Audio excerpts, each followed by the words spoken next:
Brian. We're here installing my client's house in Greenwich, Connecticut. We've got a lot going on, tons of furniture is about to get delivered, and we're really gonna see the whole place come together. This is the butler's pantry. Here's the kitchen. Come on through, come on through. There's always work going on no matter what. This is gonna be the family room, kind of great room. I'm super excited about the color on the walls in here, and the view is amazing. It's so, so incredible out there.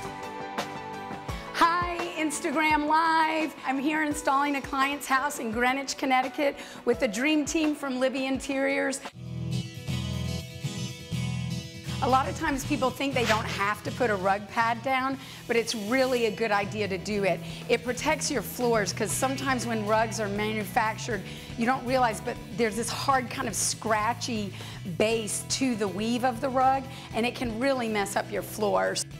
We need a lot of heavy picture hangers, like heavy. I would be lost without my layouts. Oh my gosh, that chair is gorgeous. Amazing. So, sorry, I was blinded by the beauty of the chair, but with the layout, it really serves as a roadmap for us once we start laying out the furniture. This is everything to me today and tomorrow as we're installing the house. Oh, I have to sit in it. I love it. It's gorgeous. I love my job. We have more of like almost a walkway here behind it. See how it's curling up here? Just know that with a couple simple motions of rolling it that way, it'll easily spread out. Awesome. Just a little bit more. Perfect.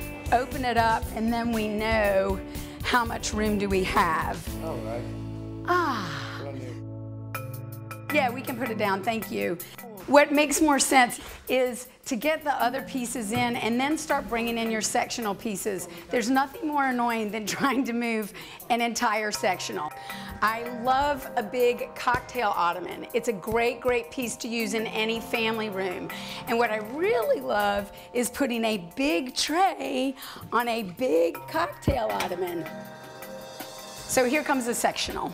Don't ever be afraid if your sofa is half on and half off of a rug.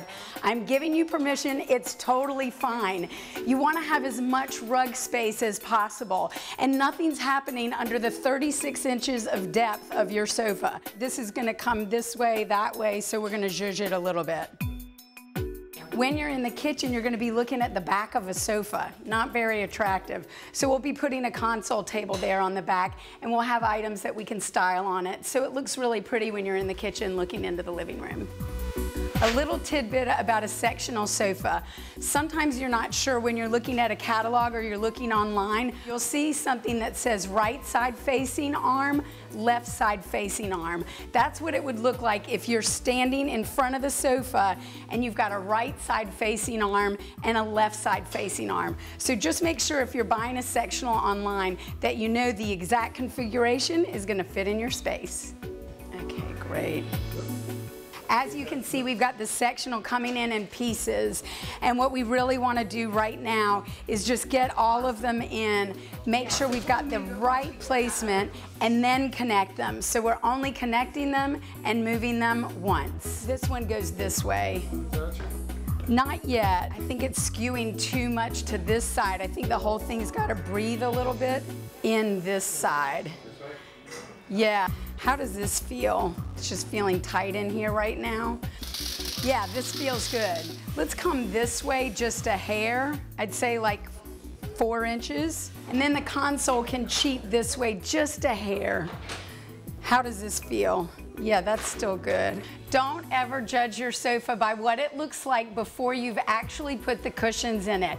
It can be really deceiving and it looks really weird. So you want to make sure you get your cushions in and then really judge the placement of your furniture. Yeah, in front of there. A lot of the time, people are afraid to put chairs in front of built-ins because they're afraid they can't access the cabinetry. So a great solution is a small mobile ottoman. It still allows you to move it around and access whatever is in the cabinet, but it acts as additional seating. Can you go to the left a little bit more? Yeah, that's good. Another quick tip when you're hanging artwork is sometimes people can't decide how high or how low they want to hang it. Sometimes it's good if you have a smaller piece to hang it so that the center of the painting hits right about where your eye would hit. Yeah. Yep. Oftentimes people pick up small, fun pieces of artwork as they're traveling. It's a great thing to hang them in a grouping or stacked or together. It not only reminds you of your trip, but it is a special look if you can group pieces together that are alike.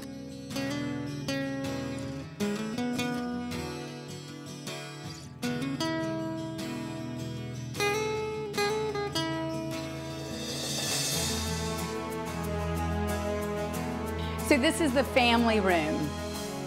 A great sofa, sectional, super comfortable, really easy to live in, perfect for entertaining, welcoming guests, and just relaxing with friends and family.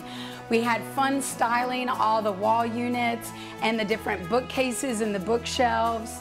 So here we are now entering into the kitchen. You can see all the artwork that we've incorporated to really make it special and add some pops of color. This poster ended up being the inspiration for our orange accent. And it's fun to have clients that love artwork so much. And I just think it looks really great in here.